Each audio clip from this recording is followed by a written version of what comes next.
ইস্তেগফার। আপনার আমার জীবনে পাপ গুনাহ কম না বেশি? আমার নবীজির জীবনে কোনো গুনাহ ছিল? আমার নবী ছিলেন মাসুম, নিষ্পাপ। আর সাহাবী রিদওয়ানুল্লাহি আনহুম আজমাইন তারা ছিলেন তারকাতুল্য, নক্ষত্র রাজির মতো। আমার নবীর জীবনে কোনো গুনাহ ছিল না, তারপরও আমার নবী প্রতিদিন 70 বারের বেশি তওবা করেছেন।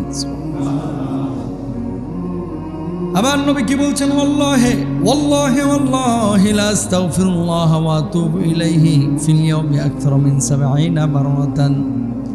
আল্লাহর নামে হলফ করে বলছি, আল্লাহর নামে শপথ করে বলছি, আল্লাহর নামে শপথ করে বলছি। 3 বার বললেন নবীজি। এরপর বলছেন আমি নবী প্রতিদিন 70 বারের বেশি তওবা করে ইস্তেগফার করে আল্লাহর কাছে মাপ চাই। আমার নবীর জীবনে কোনো গুনাহ ছিল না, সেই নবী যদি 70 বারের বেশি তওবা করতে পারে, আপনার আমার জীবনে কোনো গুনাহের অভাব নাই। আপনার আমার প্রতিদিন 70,000-এর বেশি তওবা করা উচিত। কথা বলেন ঠিক কিনা? এগুলো থিঙ্কিংয়ের বিষয়, চিন্তার বিষয়। যে আমার নবী যদি 70 বারের বেশি তওবা করতে পারে, তাহলে আমি কেন তওবা করব না? ইস্তেগফার কেন বেশি বেশি করব না? কয়েকটা সময় বলে দিই, এই সময়গুলোতে আপনারা খেয়াল করবেন বেশি বেশি ইস্তেগফারের, আল্লাহর কাছে মাফ চাইবেন, আল্লাহ গুনাহ মাফ করবেন। 1 নম্বর সময়, প্রত্যেক ফরজ নামাজের পরে সালাম ফেরানো হয়ে যাবে, সঙ্গে সঙ্গে বলবেন, আমার সাথে সাথে বলেন, আল্লাহুম্মা আনতাস সালাম ওয়া মিনকাস সালাম তাবারাকতা রব্বানা ওয়া তাআলাইতা ইয়া যাল জালালি ওয়াল ইকরাম। অথবা বলবেন আল্লাহুম্মা আনতাস সালাম ওয়া মিনকাস সালাম তাবারাকতা ইয়া যাল জালালি ওয়াল ইকরাম। ঠিক আছে, এটাও বলতে বলবেন ইনশাআল্লাহ। 1 নম্বর। আসলে এগুলো অনেক দীর্ঘ আলোচনা, আমি সংক্ষেপে বলছি, আপনারা খালি মাথায় নিয়ে রাখবেন। এই সময় যদি কেউ তওবা করে, ইস্তেগফার করে, ক্ষমা চায়, আল্লাহর নবী বলছে, হযরত সাওবান রাদিয়াল্লাহু তাআলা থেকে বর্ণিত, রাসূল সাল্লাল্লাহু আলাইহি ওয়াসাল্লাম বলেছেন, ফরজ নামাজের পরে 3 বার ইস্তেগফার পড়তেন এবং এই দোয়া পড়তেন। তিনি বলেন আস্তাগফিরুল্লাহ আস্তাগফিরুল্লাহ, এটাও নবীজি 3 বার বলতেন এবং এটা বলার সঙ্গে সঙ্গে আল্লাহ রাব্বুল আলামিন ওই ব্যক্তির গুনাহ খাতা মাফ করে দেন। তাহলে 5 ওয়াক্ত ফরজ নামাজের পরে এটা করবেন। 3 বার আস্তাগফিরুল্লাহ আর আল্লাহুম্মা আনতাস সালাম একবার বলবেন। এই যে আমাদের ইমাম সাহেব যে দোয়া করেন, আমরা যে দোয়া করি, এটা কিন্তু নামাজের ম্যান্ডেটরি কোনো পার্ট না। ম্যান্ডেটরি পার্ট মানে বুঝেন, অত্যাবশ্যকীয় কোনো পার্ট না, যে এটা না করলে নামাজ, আজকে যদি আমি দোয়া না করি নামাজ হবে না, ব্যাপারটা এরকম না। যেহেতু সৎ কাজ করার পরে, নেক কাজ করার পরে দোয়া করলে আল্লাহ দোয়া কবুল করেন, এই জন্য আমরা করি।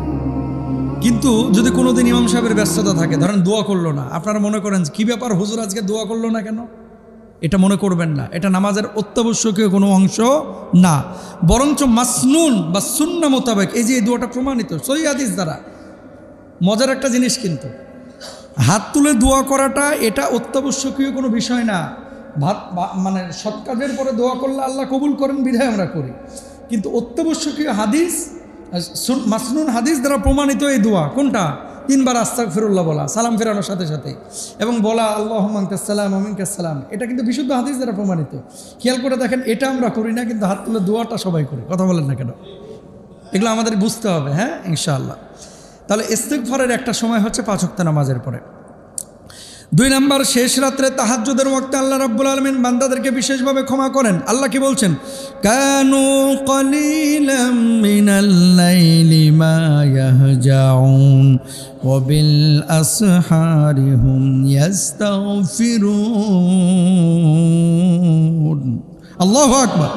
তারা রাতে সামান্য সময়ের জন্য নিদ্রা যেত এবং রাতের শেষ প্রহরে তারা ক্ষমা প্রার্থনা করত।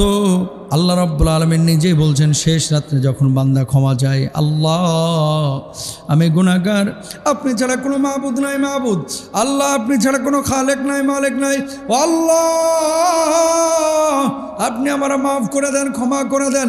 রাব্বুল আলামিনের কাছে যখন কেউ এইভাবে দোয়া করে, চোখের পানি ছেড়ে দিয়ে গালটাকে ভিজিয়ে দেয়, আল্লাহ রাব্বুল আলামিন তখন ফেরেশতাদের নিয়ে গর্ব করতে থাকে আর বলে, ফেরেশতারা তোমরা সাক্ষী থাকো, যে মানুষটা আরামের ঘুমকে হারাম করে শেষ রাত্রে উঠে সেজদা অবনত হয়ে আল্লাহ রাব্বুল আলামিনের কাছে কান্নাকাটি করছে, আমি আল্লাহ রাব্বুল আলামিন তার চোখের পানি বেরিয়ে গাল স্পর্শ করার পূর্বেই তার জীবনের গুনাহ খাতাগুলি মাফ করে দিলাম। এত পাওয়ারফুল হচ্ছে দোয়া এই তাহাজ্জুদের ওয়াক্তে। তাহলে শেষ রাত্রে কান্না করতে হবে।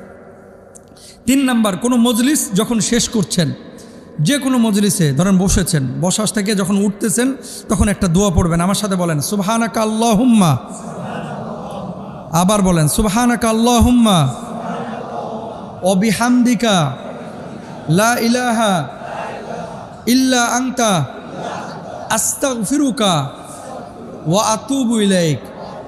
এটা বলবেন, আপনার গুনাহ মাফ। সুবহানাল্লাহ।